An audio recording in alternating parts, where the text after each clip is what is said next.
We're expecting the first official findings into last month's deadly Air India crash. The preliminary investigation report on the crash is expected to be released in 2 days from now. The report suggests that these switches are emerging as a possible reason for the sudden loss of engine thrust. Led to the sudden loss of engine thrust, and the plane crashed, leading to the deaths of all but one on board and people on the ground as well. One of the worst aviation disasters I recall in recent memory.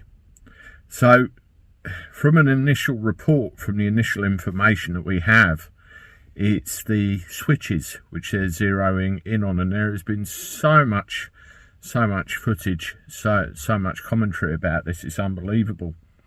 I watched a very interesting interview that Piers Morgan did with Captain Steve on his channel last night, and I'll leave a link in the description. It's very informative. Captain Steve has his own YouTube channel, which I'll also link in the description below, and if you're into aviation or anything, the guy's got something like 40 years of experience in the cockpit of an aircraft. Absolutely incredible man to listen to. Go check those two out. Now, it's very important to remember with all of this, with aviation reports, they take months, if not years in some cases, to get to the bottom of everything. And where we've got this 24-hour news cycle going on all of the time, they want to fill it with something, conjecture, theories and everything else. But it's very important to realise that these two men right here, these two were in command, in control of that aircraft. Something went very wrong in that cockpit, and neither of these men are here to defend themselves, their actions, or what happened. We can only go by what's on the flight recorders, what instrumentation we see, what observations were made from the ground, and this investigation will take a long time. Now, one of the things that centres around the fuel switches is this piece of footage that I found this morning, and I found this very interesting because there's a lot of conjecture about whether these can be accidentally bumped or not.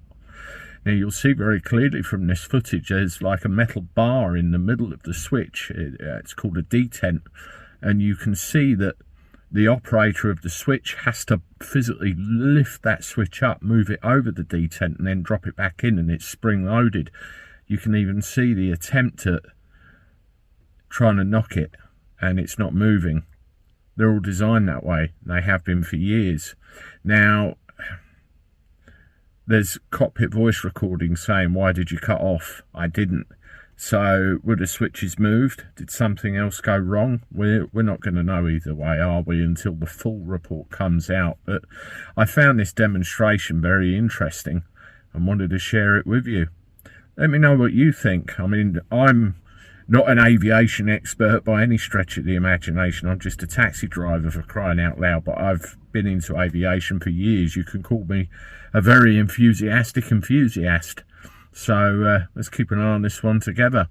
Anyway, hit the like button. Let me know what you think. Subscribe to the channel. This video here is the previous one I did on the Air India 171 situation. Condolences to all those involved. I'll talk to you soon. Toodaloo.